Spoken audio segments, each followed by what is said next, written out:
今日咧就想好快速咁樣同大家講一講做 mockups 嘅3種方法。開始之前就想講一講點解我哋要做 mockups 啦。咁呢樣嘢其實喺我大學差唔多3-4年級嗰陣時學到。好多時候當我哋設計咗一堆嘢出嚟啦，咁佢哋可能係一啲 icon、一啲 graphic、一啲 illustration，大部分係一啲平面嘅圖嚟嘅。咁當我哋將呢類型嘅圖就咁搭落去我哋個作品集度嘅時候，其實佢相對個吸引力冇咁強啦。第二就係其實大家未必知道你 design 係 for 啲乜嘢嘅。mockups 其實有好多唔同嘅類型，佢可以係一件 T-shirt， 可以係一本書，可以係一啲路牌，甚至係啲掛畫等等。當我哋將我哋嘅設計圖放上去呢啲 mockups 嘅時候，係更加容易幫我哋嘅 user 去理解究竟我哋係 design for 啲乜嘢嘅。咁舉個例子啦，咁如果你今日係 design 咗一張 postcard， 咁你可能都可以上網咁樣揾到一啲 postcard 去將你個設計放入去。所以整 mockups 嘅好處咧，就係佢其實幫到好多我呢啲唔係太有攝影天分嘅人啦，咁都其實幫咗我慳咗好多去攝影嗰邊去 set up 啊，又或者我真係要走去 print 嘅一啲時間，咁我可以好快咁樣將我設計完嘅嘢去套落一啲 mockups 度，然後俾個客睇，甚至係我都會放好多呢類型嘅圖喺我啲作品集入面嘅，咁會慳咗好多時間。但係大家都要留意啦， mockups 其實就係一種俾你睇效果嘅嘢，甚至係一張模擬圖嚟嘅啫。當你真係要處理一啲 printing 嘅時候，其實最好都係要去自己親自去睇啊，去對色啊，去睇紙啊，有好多嘢需要去做嘅。咁但係 mockups 係純粹幫你預先去望一望究竟佢個效果大約係啲咩嘢，係 for 參考用嘅。咁如果今日你係一個讀緊設計啊、藝術，準備考入呢個設計學院嘅學生啦，又甚至你其實係一個就嚟畢業啦，咁你都想揾唔同 design 工作嘅學生啊，甚至係一啲想進入 design 行業嘅人，我都推薦你哋將自己嘅作品去變成 mockups， 然後先放入作品集，其實係大大咁樣提升咗你作品嘅說服力啦。然後你自己都要好清楚你究竟係 design for 啲乜嘢。整 mockup 呢，最主要嘅方法就唔止3種嘅，我相信有好多種唔同嘅方法。你甚至呢，用 PowerPoint 你想做呢都係做到嘅。咁但係我自己嚟講啦，我係一個 UX 嘅設計師，咁我以前係讀 communication design 嘅，所以我自己綜合咗3種我經常用嘅方法。咁第一種呢，就係 Photoshop。我會話佢係最古老嘅一種方法嚟㗎啦。咁因為其實當我喺大學到而家間唔中做嘢，其實間唔中都會用下 Photoshop 啦。咁原因就係佢喺網上面其實有好多唔同嘅資源嘅，已經有好多人整咗好多唔同類型嘅 mockups 啊，你可以揾到唔同類型嘅 Photoshop 檔，打開即刻可以用到。咁但係啦，前提係你需要有 Adobe 嘅軟件。咁如果冇嘅話呢，其實都有另外2種嘅方法，咁佢哋就係 Figma 同 Canva。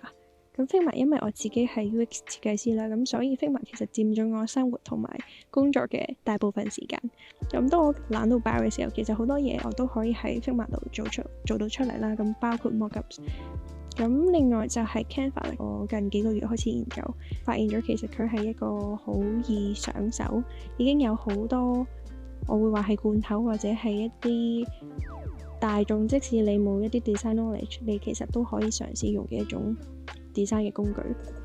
咁佢哋嘅複雜程度就相對遞減啦，我會話。咁同埋係 for 唔同嘅 purpose 都可以 handle 到。咁今日就會用佢哋3個嚟做一啲 demo， 咁希望可以帶到一啲分享俾大家。最快最常嘅方法就當然係喺 Google 然後打 mockups 啦。咁如果你想 specific 啲，你可能今日係想整 poster， 你今日想整 name card， 你今日想整可能係個 app 嘅，咁你其實就只要 Google 翻，例如可能 name card 咁樣啦，你就應該會揾到佢相應嘅一啲 PSD 嘅檔案，咁係俾你可以喺 Photoshop 入面去用嘅。咁甚至係呢一個 mockups world 啦，我記得我都用過幾次。咁佢有一啲免費嘅 PSD 其實你揾到啱嘅，你 download 到其實就已經可以用㗎啦。咁好多種啦，即係可能甚至係書啊、poster 啊，甚至係一啲信封，其實好多種類嘅嘢都可以做 mockups 嘅。因為時間嘅關係，咁我已經開咗唔同嘅 PSD 檔案喺入面啦。咁呢一啲咧，其實就係我以前返學嘅時候做嘅作品啦。咁有一張 poster，有一啲 card，同埋有啲可能 infographic 等等。咁好大部分嘅 PSD 檔案入面咧，如果佢 set 得好嘅話，其實佢係會有一啲咁樣嘅 layer，佢寫到明咁樣將你個 design 放喺呢度入面。咁呢一類型嘅 layer 咧，其實當你 click 入去，你就會見到佢本身喺設計入面放咗嘅圖啦。咁你需要做嘅嘢都好簡單，你淨係需要例如你畫一個唔同嘅形狀。咁因為呢度都係做 demo 啦，咁可能我都係是但咁樣寫幾下。當你將你自己嘅設計放咗入嚟，咁你開咗呢個 layer 嚟 save 啦。當你再去翻你本身嗰個設計入面嘅時候，開翻，其實你已經見到佢嗰個圖已經取代咗佢本身嘅 design 噶啦。咁點解我嗰時冇咁樣用呢？因為我當年唔識啦，咁就將呢個 layer 收埋咗，然後自己將我自己設計嘅圖整咗個 mask 咁樣放落去。咁但係最快嘅方法其實就係直接用佢呢度嘅 layer 將你嘅設計放上去。咁同樣嘅道理啦，我整呢啲圖嘅時候，我都係會將 poster 去取代翻落，用翻我自己嘅設計去取代翻佢。咁當我 save 低嘅時候，然後再去翻本身嗰度呢，正常啦。佢如果儲存成功咗嘅話呢，你係會喺本身一個 mockup 入面見到你自己嘅圖噶啦。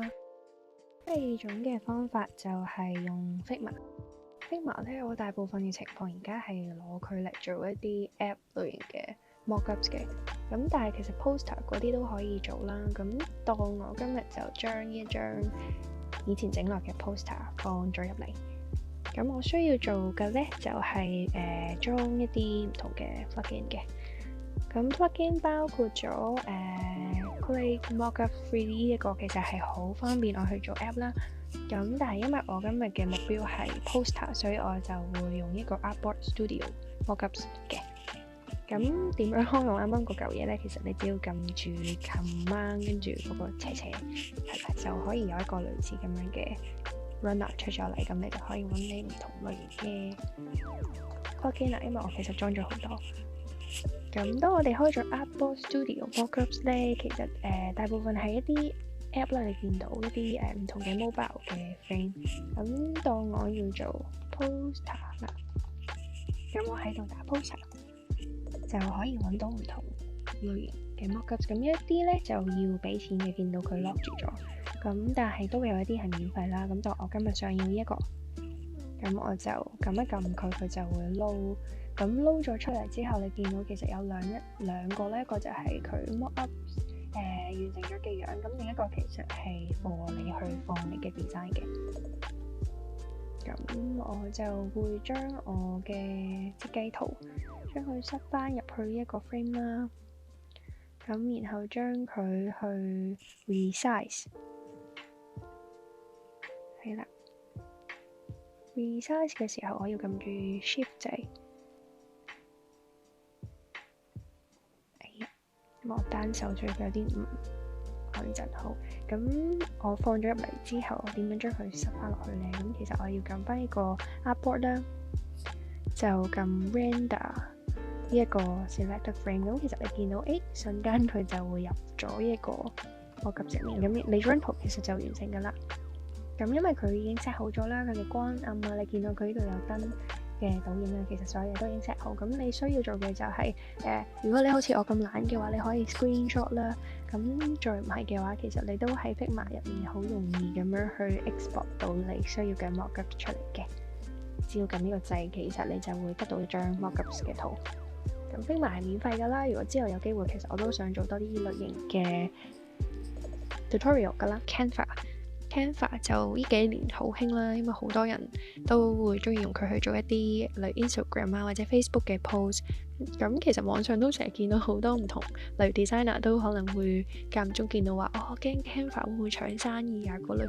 咁其實我覺得未必嘅，咁佢只係俾咗一個更快嘅方法我哋去做嘢，咁所以設計師應該 open mind 去睇下佢點樣運作。咁當然啦，佢入面都係幾得意嘅，佢都可以做到一啲 mock-ups 啦。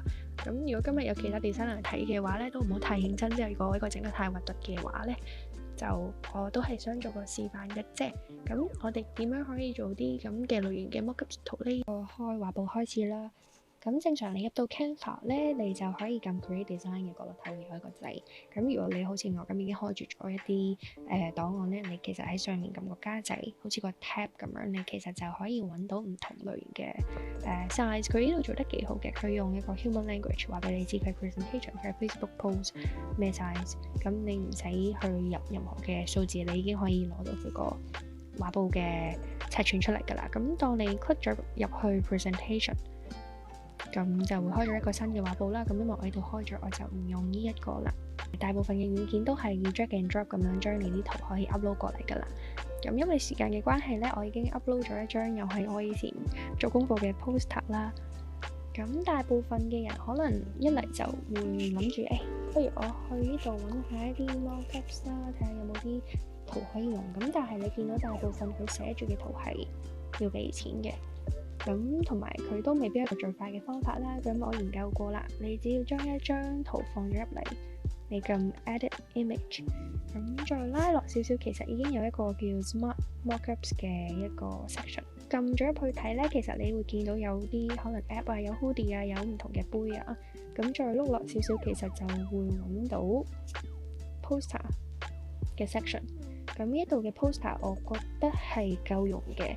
即係未至於話，即係每個人都用同一張 mock-ups 啊。咁但係大部分嘅情況下，如果你想整夾住嘅 version， 你只要撳一撳，係啦，你只要再嚟多次，我哋只要碌落去，咁揾一個網絡個 size 好似 OK，例如呢個夾夾啦，等佢撈一陣，咁佢已經自動將你張圖變成 mock-ups 㗎啦。我覺得呢樣嘢其實好快啦，即係雖然佢個影好似有少少誇張咁，但係我覺得係可以接受嘅。咁只要你加翻唔同類型，例如你加翻個 background 俾佢啊，你加翻個，例如我想個背景有少少漸變色，咁我可能都會喺呢度搞翻唔想咁彩色，然後將佢整透少少。佢呢度咧就我暫時可能因為我冇俾錢啦，咁我見到佢係冇嗰啲 overlay 或者唔同嘅圖層嘅 style 嘅。咁但係我覺得都夠用嘅，我將佢個透明度較翻低少少，係啦，你可以加翻少少字啦，例如加個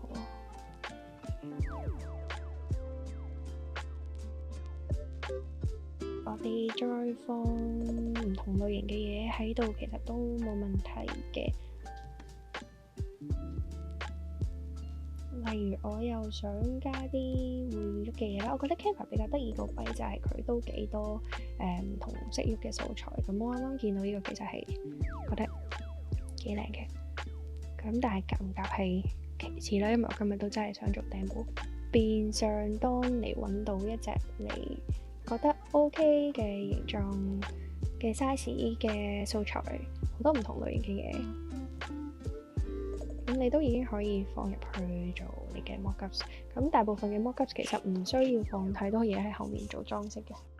其實你 export 出嚟嘅時候，咁佢已經個效果會好過你就咁放一張圖。當你上去 export 嘅時候咧，你就可以 download 翻啦，佢 save 翻低，你可以做 PDF， 你可以做 JPEG 啊 PNG。咁有時我好懶嘅時候，我真係就咁做一個 screenshot 就 OK 啦。呢個係限於唔係太高要求嘅情況下嘅用法啦。呢度就有3個，我最尾用呢3個 software 整出嚟嘅 mock-ups， 包括咗 Photoshop、Figma 同 Canva。如果大家最中意邊一個 version， 又或者係話邊一個 software 最幫到你，你覺得最易用嘅話，都可以留言話俾我知。咁如果今次嘅 video 對你嚟講有幫助嘅話，都希望你俾個 like 我啦，甚至 subscribe。咁如果你之後想知道更加多唔同類型嘅 design 資訊啊，又或者可能我背後究竟用啲咩軟件做緊啲咩，有咩 tips 等等嘅話呢，你都可以繼續留意我，咁我之後就會盡量出多啲唔同嘅 video，希望可以幫到大家。咁因為設計係一種我覺得係值得普及嘅一種技能嚟嘅。咁無論係你想整一啲 functional 嘅 design，又或者一啲好靚嘅 design，其實總會有好多方法去幫到你。希望今日就可以分享到多啲有用嘅資訊。Thank you，拜拜。